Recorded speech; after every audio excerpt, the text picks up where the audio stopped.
नमस्कार। आज हम भारत की जो आधुनिक हवाई रक्षा प्रणाली है उस पर थोड़ी गहराई से बात करेंगे। जी। खास तौर पर वायुसेना के integrated air command and control system यानी IACS पर। जी। ये जानकारी हमने इंडियन एक्सप्रेस के एक लेख से ली है और देखिए UPSC की तैयारी करने वालों के लिए ये रक्षा प्रौद्योगिकी और राष्ट्रीय सुरक्षा के लिहाज से काफी महत्वपूर्ण हो सकता है। बिल्कुल। तो चलिए समझते हैं कि ये सिस्टम आखिर है क्या और भारत के लिए इतना जरूरी क्यों है। हाँ, बिल्कुल। देखिए, IACS जिसे भारत इलेक्ट्रॉनिक्स लिमिटेड मतलब BEL ने विकसित किया है, ये मूल रूप से एक स्वचालित कमांड और कंट्रोल सिस्टम है। पर इसे सिर्फ एक तकनीकी सिस्टम कहना शायद पूरी बात नहीं होगी। आप कह सकते हैं कि ये हमारी पूरी वायु रक्षा रणनीति का नर्व सेंटर है, या कह ले मस्तिष्क है। स्वचालित होना, ऑटोमेटेड होना, ये क्यों इतना जरूरी है? क्या ये सिर्फ काम को तेज करने के लिए है? देखिए, तेजी तो एक पहलू है ही, पर उससे भी ज्यादा महत्वपूर्ण है इंटीग्रेशन, मतलब एकीकरण। एकीकरण। हाँ।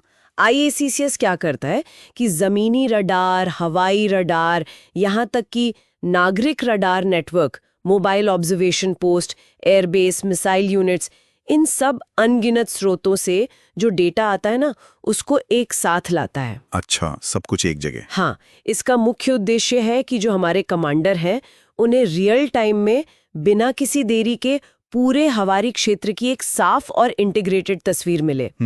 अब आप सोचिए, अगर अलग अलग सिस्टम से जानकारी टुकड़ों में आएगी तो दुश्मन के तेज रफ्तार वाले विमान या मिसाइल का मुकाबला करना कितना मुश्किल हो जाएगा, है ना? हाँ, ये बात तो है। मतलब बिखरी हुई जानकारी को जोड़कर एक मतलब निकालना। लेख में एक बात थी, केंद्रीकृत नियंत्रण के साथ विकेंद्रीकृत निष्पादन, centralised control with decentralised execution. ये सुनने में थोड़ा सा विरोधाभासी सा लगता है, इसे थोड़ा समझाएंगे? हाँ हाँ, बिल्कुल। ये एक्चुअली IACS की जो कार्यप्रणाली है उसका सार है। देखिए, केंद्रीकृत नियंत्रण का मतलब है कि जो टॉप कमांडर हैं या रीजनल कमांडर हैं, वो पूरी स्थिति का एक बड़ा चित्र देख सकते हैं, वो बड़े रणनीतिक निर्णय ले सकते हैं। ठीक है। लेकिन विकेंद्रीकृत निष्पादन का मतलब है कि जमीनी स्तर पर, मान लीजिए कोई एयरबेस है या मिसाइल बैटरी है, वहां जो यूनिट मौजूद है वो अपने अधिकार क्षेत्र में अगर कोई खतरा आता है तो उस पर तुरंत प्रतिक्रिया दे सकती है। उसे ऊपर से हर छोटे निर्देश का इंतजार करने की जरूरत नहीं है। अच्छा, तो ये इसलिए महत्वपूर्ण है क्योंकि भारत की सीमाएं इतनी बड़ी हैं और अलग-अलग तरह की हैं। मतलब ऊपर से आप नजर रखो पर लोकल लेवल पर एक्शन की छूट दो। एकदम सही, बिल्कुल। इससे जो रिएक्शन टाइम है, प्रतिक्रिया का समय, वो काफी कम हो जाता है। सिस्टम खुद ही खतरे को पहचान कर जो सबसे उपयुक्त हथियार है, मान लीजिए नजदीकी लड़ाकू विमान है या सतह से हवा में मार करने वाली मिसाइल, उसको अलर्ट भेज सकता है। अच्छा। और ये जो लचीलापन और गति है, यही आधुनिक हवाई युद्ध में जीत और हार का फैसला कर सकती है। और हाँ, एक और बात, ये ओवरलैपिंग रडार कवरेज से ये भी सुनिश्चित करता है कि कोई ब्लाइंड स्पॉट ना रहे। और अब इसमें थल सेना का आकाश तीर सिस्टम भी जुड़ रहा है, ऐसा मैंने पढ़ा। इसका क्या महत्व है? जी हाँ, आकाश तीर ये भी BEL ने ही विकसित किया है और ये भारतीय सेना का अपना एयर डिफेंस कंट्रोल और रिपोर्टिंग सिस्टम है। सेना का अपना? हाँ, अब इसको IACS के साथ इंटीग्रेट करने का मतलब ये है कि अब वायुसेना और थल सेना दोनों एक ही कॉमन हवाई तस्वीर देख पाएंगे। वाह। ये समन्वय, ये कोऑर्डिनेशन, खासकर जो सीमावर्ती युद्ध क्षेत्र होते हैं, वहां के निचले हवाई क्षेत्र, लो लेवल एयर स्पेस, उसकी निगरानी और सुरक्षा के लिए बेहद जरूरी है। वहां हेलीकॉप्टर या ड्रोन जैसे खतरे ज्यादा होते हैं। तो ये एक बहुत बड़ी उपलब्धि है दोनों सेनाओं के बीच बेहतर तालमेल की दिशा में। लेख में मल्टी लेयर डिफेंस यानी बहुस्तरीय सुरक्षा का भी जिक्र था। क्या इसका मतलब सिर्फ अलग-अलग तरह की मिसाइलें तैनात करना है या ये कुछ और है? नहीं, ये सिर्फ मिसाइलों की तैनाती से कहीं ज्यादा गहरी बात है। ये एक सोची समझी रणनीति है। इसके आप कह सकते हैं मोटे तौर पर 4 मुख्य स्तर बताए गए हैं। 4 स्तर? हाँ। पहला, बिल्कुल नजदीकी खतरों के लिए, जैसे धीमी गति वाले ड्रोन या हेलीकॉप्टर, इनके लिए काउंटर ड्रोन सिस्टम और कंधे से दागी जाने वाली मैन पैड्स मिसाइलें होती हैं, man portable air defence systems. अच्छा, यानी सबसे निचला और नजदीकी स्तर। बिल्कुल। फिर दूसरा स्तर आता है पॉइंट एयर डिफेंस और छोटी दूरी की सतह से हवा में मार करने वाली मिसाइलें, जिन्हें SR-SAM कहते हैं, शॉर्ट रेंज।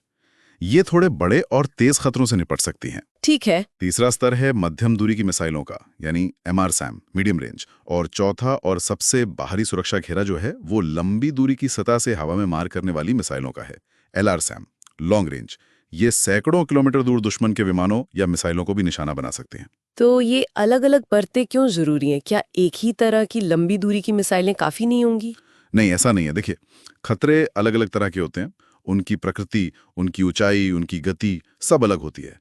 अब हर छोटे खतरे के लिए, मान लीजिए एक छोटे ड्रोन के लिए LRSAM दागना ना तो प्रभावी होगा और ना ही किफायती, है ना? हाँ, बात तो सही है। तो ये परतें सुनिश्चित करती हैं कि हर तरह के खतरे का मुकाबला करने के लिए सही हथियार मौजूद हो।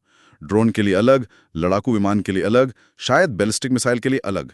और IACS का काम है इन सभी परतों के बीच तालमेल बिठाना, ताकि सही समय पर सही हथियार सक्रिय हो सकें। भविष्य को देखते हुए इस प्रणाली का महत्व और कैसे बढ़ेगा, क्या लगता है? सिस्टम्स को भी जोड़कर एक त्रिसेवा मतलब ट्राई सर्विस इंटीग्रेटेड हवाई तस्वीर बनाना है। ट्राई सर्विस यानी आर्मी, नेवी, एयरफोर्स तीनों की एक तस्वीर। जी हाँ, बिल्कुल। और इसमें आर्टिफिशियल इंटेलिजेंस AI की भूमिका बहुत अहम होने वाली है। AI वो किस तरह मदद करेगा? देखिए, AI सिर्फ समन्वय से आगे बढ़कर काम करेगा। ये जो भारी मात्रा में सेंसर डेटा आता है, उसका बहुत तेजी से विश्लेषण कर सकता है। ये उन सूक्ष्म खतरों या पैटर्न को पहचान सकता है जिन्हें शायद इंसान नजरअंदाज कर दे। ये खतरे के प्रकार, उसकी गति और हमारे पास जो रक्षा संसाधन उपलब्ध हैं, उनके आधार पर ये सुझाव भी दे सकता है कि कौन सा हथियार इस्तेमाल करना सबसे प्रभावी होगा। इससे निर्णय लेने की प्रक्रिया और तेज और सटीक होगी, और जो सिचुएशनल अवेयरनेस है, स्थितिजन्य जागरूकता, वो बढ़ेगी। UPSC अभ्यर्थियों के लिए ये विषय वाकई कई पहलुओं से महत्वपूर्ण लगता है। एक तो रक्षा प्रौद्योगिकी में आत्मनिर्भरता, क्योंकि BEL जैसी भारतीय कंपनी इसे बना रही है। दूसरा, राष्ट्रीय सुरक्षा की बदलती चुनौतियां। और तीसरा, मेक इन इंडिया पहल। ये समझना जरूरी है कि IACS जैसी प्रणालियां भारत की सैन्य रणनीति और प्रतिरोधक क्षमता मतलब डिटरेंस कैपेबिलिटी को कैसे मजबूत कर रही हैं। बिल्कुल। और यहाँ एक विचार हम छोड़ जाते हैं श्रोताओं के सोचने के लिए। जैसे जैसे हम इंटीग्रेटेड थिएटर कमांड्स की ओर बढ़ रहे हैं, तो तीनों सेनाओं थल, जल और वायु के जो विभिन्न सिस्टम्स हैं और उनकी जो कार्य प्रणालियां हैं, उनके बीच पूर्ण अंतर संचालनीयता मतलब कंप्लीट इंटरऑपरेबिलिटी हासिल करने में अगली बड़ी तकनीकी और संगठनात्मक चुनौतियां क्या होंगी।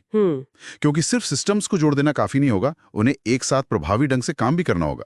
ये एक बड़ा सवाल है। वाकई ये सोचने वाली बात है। इस विश्लेषण पर अगर आपके कोई विचार या प्रश्न हो तो नीचे कमेंट्स में जरूर साझा करें। अगर ये जानकारी उपयोगी लगी तो इसे लाइक और शेयर करें, और हाँ, चैनल को सब्सक्राइब करना ना भूलें। आज हमने इंडियन एक्सप्रेस में प्रकाशित जानकारी के आधार पर भारत के IACS पर चर्चा की। धन्यवाद। धन्यवाद।